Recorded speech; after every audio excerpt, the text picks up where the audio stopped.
আসসালামু আলাইকুম বোনেরা, আজকে ডিম ও ডালের একটা নতুন রেসিপি তৈরি করব, আপনাদেরকে দেখাচ্ছি। হলুদ মরিচ মাখায় নিতেছি।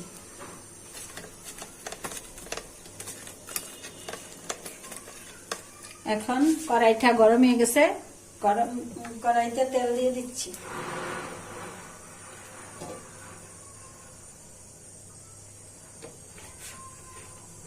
এখন ডিমগুলো গরম তেলে ভেজে নিচ্ছি। এই যে দেখেন, ডিমগুলো এরকম ভাবে ফালি করে নিলে রস ঢুকে ভিতরে।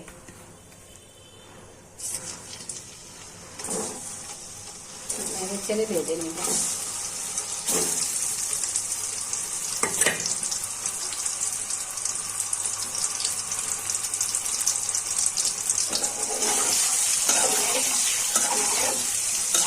বোনেরা, এখন ডিমটা ভাজা হয়ে গেছে, উঠাই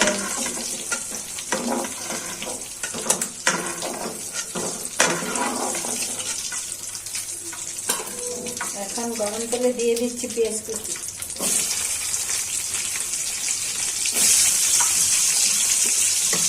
দিয়ে দিচ্ছি 2 টুকরা তেজপাতা।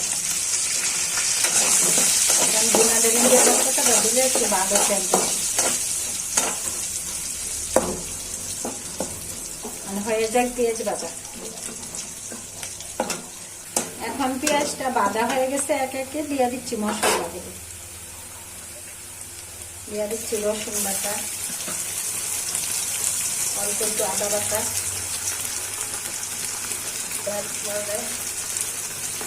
দিয়ে দিচ্ছি জিরার গুঁড়া,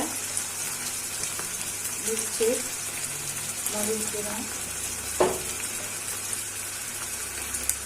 দিয়ে দিচ্ছি হলুদ গুঁড়া,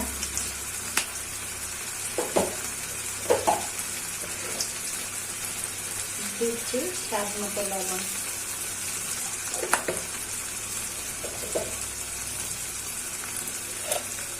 একটু অল্প একটু পানি দিয়ে মশলা যাতে না পুড়ে একটু পানি দিয়ে কষতে দিচ্ছি মশলাটা।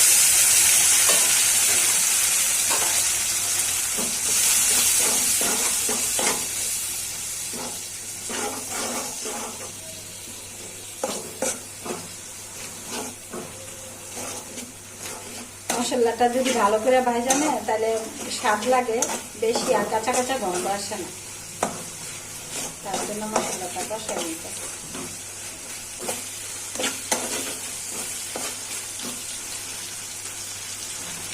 এখন মশলাটা কষানো হয়ে গেছে, কষানো মশলাতে ডালগুলো ছেড়ে দিচ্ছি।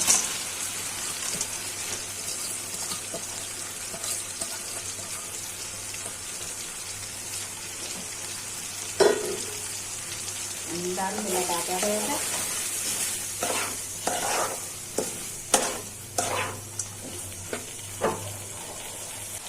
এই যে বোনেরা, ডালটা ভাজা হয়ে গেছে, মুসুরিটা বুঝছেন। আর এই রান্নাটা করতে গেলে মুসুরি বড় ডালটা আছে না, ওই ডালটা দিয়ে পাকাবে, তাহলে ঝরঝরা থাকে, ভালো থাকে, খেতেও স্বাদ লাগে। এরকম ভাবে আপনারাও রান্না করে খেয়ে দেখবেন। এখন ভাজা হয়ে গেছে ডালটা, এখন জল দিয়ে দিচ্ছি সিদ্ধ হওয়ার জন্য। এটা তো বোনা ডাল, বেশি জল দেওয়া যাবে না।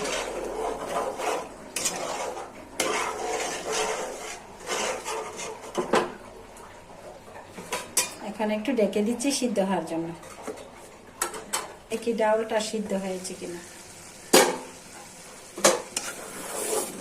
হ্যাঁ, ডালটা এখন সিদ্ধ হয়ে গেছে, এখন ছেড়ে দিচ্ছি।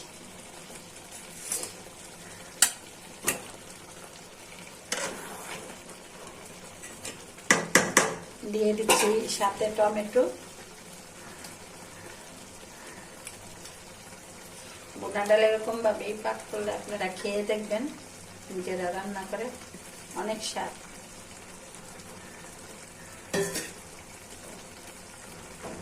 দিয়ে দিচ্ছি এখন ধনিয়া পাতা, টমেটো, কাঁচামরিচ সবকিছু ছিটাইয়া দিয়ে দিচ্ছি। এখন একটু অল্প আঁচে রেখে দিব, তারপর নামিয়ে ফেলবো।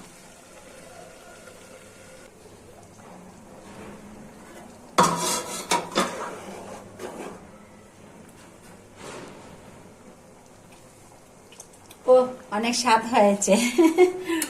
বোনেরা, অল্প সময়ে এরকম ভাবে ডিম বোনা করবেন ডাউল দিয়ে। আমি সাথে দিচ্ছি টমেটো, শীতের টমেটো, ধনিয়া পাতা, কাঁচামরিচ আর সবগুলো উপকরণ তো আপনারা দেখছেন কিভাবে রান্না করছে। এরকম ভাবে আপনারা রান্না করে খেয়ে দেখবেন, অনেক স্বাদ হয়। মাংস রেখে এই ডিম বোনাটা খাবেন। বোনেরা, রান্নাটা হয়ে গেছে।